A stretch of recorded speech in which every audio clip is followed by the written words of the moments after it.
Olá amigos, sejam bem-vindos a mais um ArqueoNews, o seu primeiro e único programa a tratar exclusivamente do patrimônio cultural brasileiro. Gostaria de agradecer a sua audiência e os e-mails enviados para a nossa produção, através do contato@arqueonews.com.br. contato@arqueonews.com.br. E você também pode nos seguir agora pelo Twitter, pelo twitter.com/arqueonews, onde você pode saber tudo o que está acontecendo aqui nos bastidores do nosso programa e também as notícias que falam sobre a arqueologia do Brasil e do mundo. Hoje nós temos aqui nos nossos estúdios a presença do arquiteto Rubens Brito, que vai nos falar um pouco sobre o patrimônio do município de Cubatão. Mas antes disso, vamos ao nosso giro de notícias. Saindo daqui, vamos direto para a Bolívia, onde a polícia apreendeu em La Paz uma múmia de um menino ou menina de cerca de 700 anos, aparentemente de ascendência peruana, ao tentar sair da Bolívia em uma caixa com destino à Europa. De acordo com as autoridades locais, um policial descobriu os restos de uma caixa no escritório dos Correios, e isso demonstra que é muito provável que existam redes de tráfico de peças arqueológicas. É provável que a múmia provenha das culturas peruanas, Chancay, que se desenvolveu na costa central entre 1200 anos e 1470 anos depois de Cristo, ou Paracas, que nasceu em 500 anos de Cristo. Se for provado que a múmia procede do Peru, ela será devolvida como parte de acordos bilaterais. Isso é o mínimo que pode acontecer, né? Se realmente for comprovado a existência, primeiro, dessa rede de tráfico, que eu acho um absurdo nessa época, de frente a todas as questões jurídicas que enfrentam hoje essa questão do tráfico arqueológico, ainda existirem esse tipo de procedimento. Infelizmente acontece isso não só aqui na América do Sul, mas como no mundo inteiro. E só para destacar, esse pacote está indo para a França. Tá? Lembrando que a França é um dos países que mais tem relíquias arqueológicas de todo o mundo. Não francesas, mas no mundo inteiro. E saindo da França, já que estamos falando de relíquia, vamos para o Egito, onde uma equipe de arqueólogos descobriu 12 novas esfinges na antiga avenida que unia os templos faraônicos de Luxor e Karnak, a 600 quilômetros ao sul do Cairo.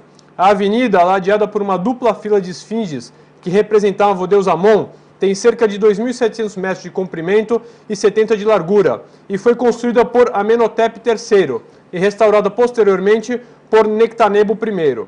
Os arqueólogos descobriram também um novo caminho que une a avenida onde foram achadas as estátuas com o rio Nilo.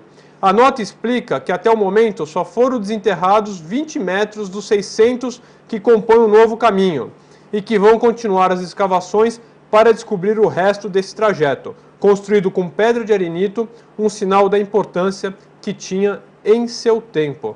Pessoal, como eu sempre falo para vocês, né? O Egito, aí vocês estão vendo ainda algumas ilustrações aí da escavação, vocês estão vendo as esfinges que foram descobertas nessa nova escavação.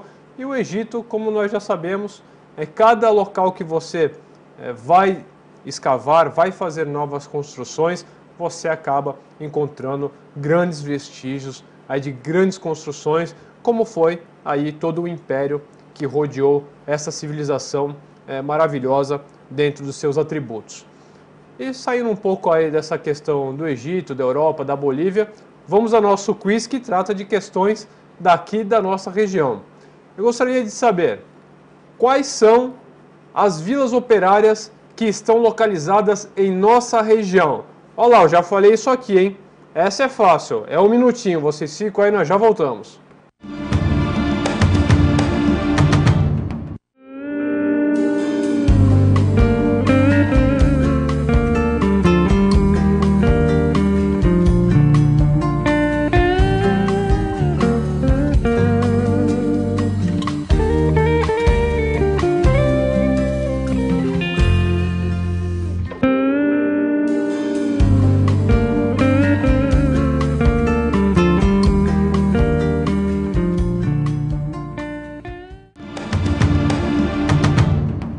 Então, pessoal, conseguiram descobrir quais são as vilas operárias aqui da nossa região?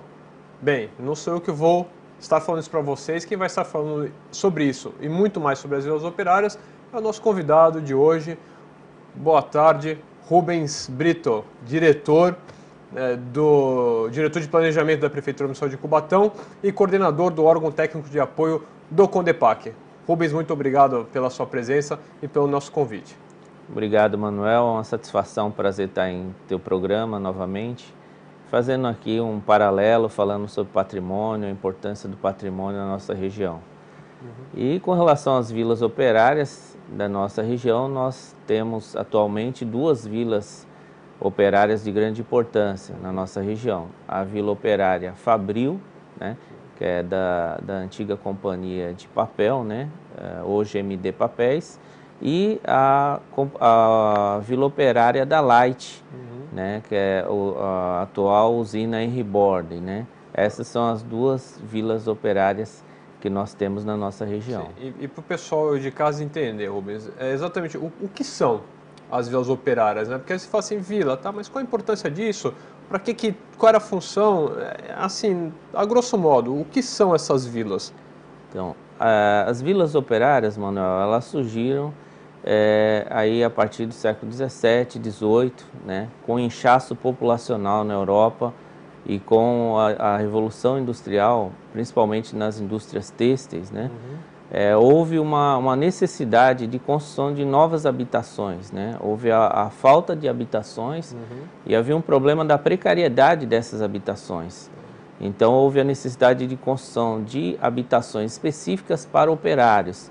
Então, a partir daí, Charles Fournier, né, o filósofo francês, idealizou uma construção operária digna, né? E tinha outros pensamentos e outros ideais aí, né? Mas a partir desse modelo as vilas elas começaram a se expandir, né? E no Brasil isso ocorre aí no final do século XX, né?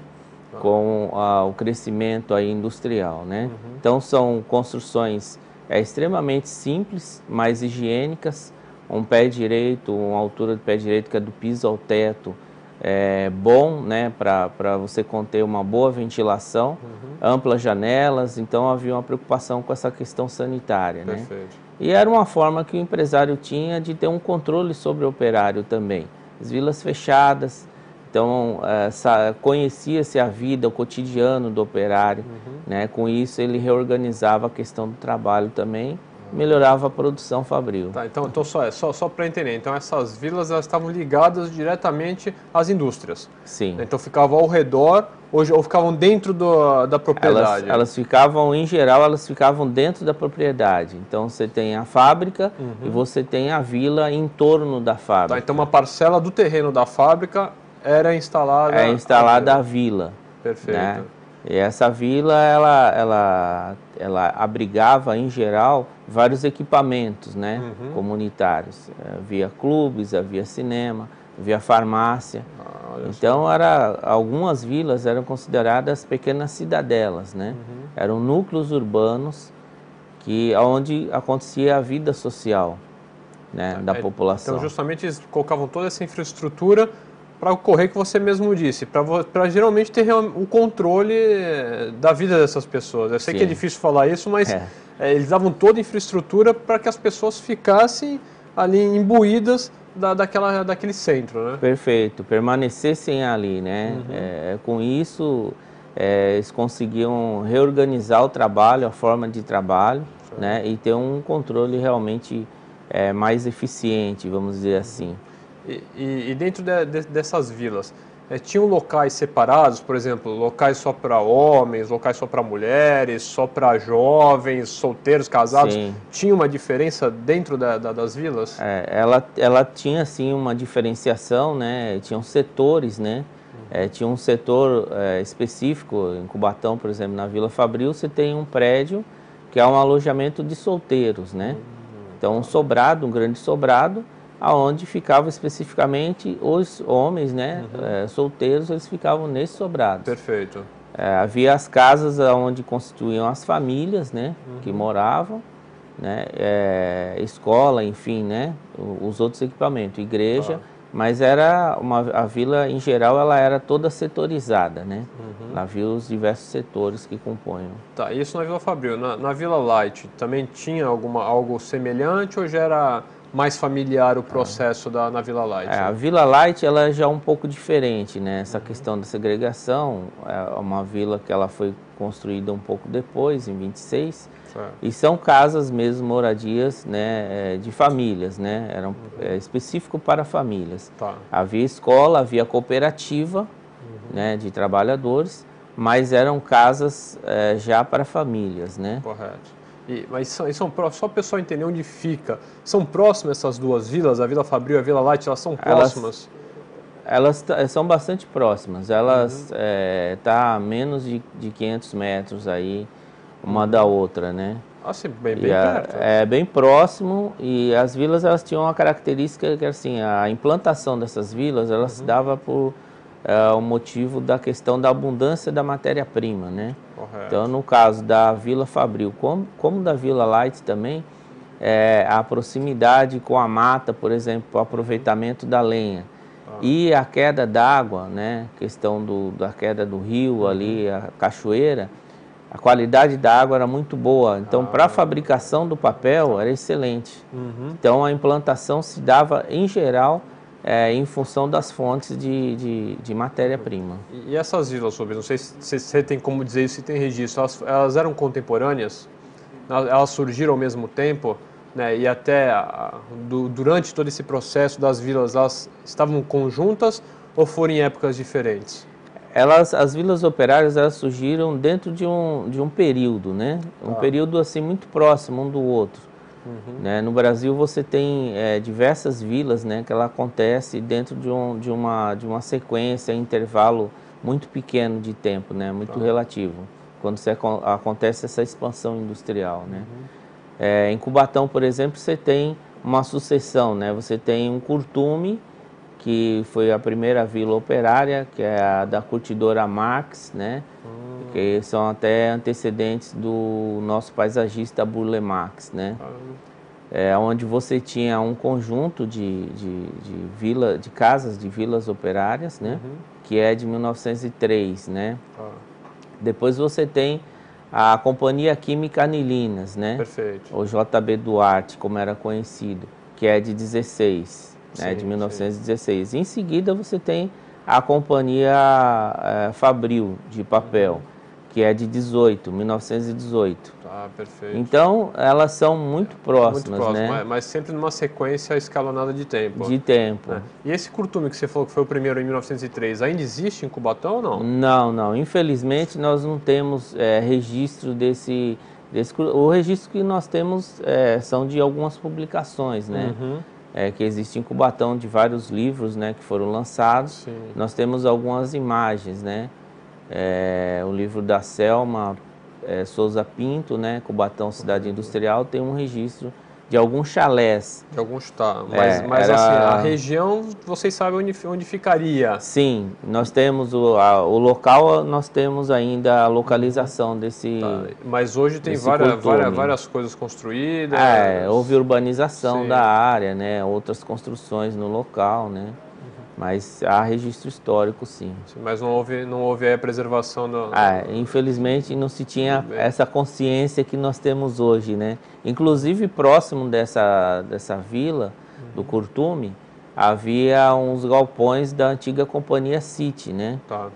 Que existia alguns ramais ali, inclusive existia uma hidrelétrica em Tutinga Pilões, que fica aqui 14 quilômetros da Companhia Fabril. Então ela construiu um ramal ferroviário, né, que fazia a ligação, levava equipamento para manutenção da usina. Então existia, né, um trajeto ali, era feito um transporte da fábrica até a hidrelétrica, e da fábrica até a estação ferroviária do Cubatão também tinha um ramal ferroviário, onde eram transportados a fabricação, né, para o Porto de Santos, que vinha para o Porto de Santos. Vinha tudo para cá para ser escoado. Para ser escoado. Então, tanto a matéria-prima como a banana também era transportada por esse ramal, né? Que havia a produção de banana também, muito rica na região. Bem, pessoal, nós vamos fazer um pequeno break, um minutinho e já voltamos.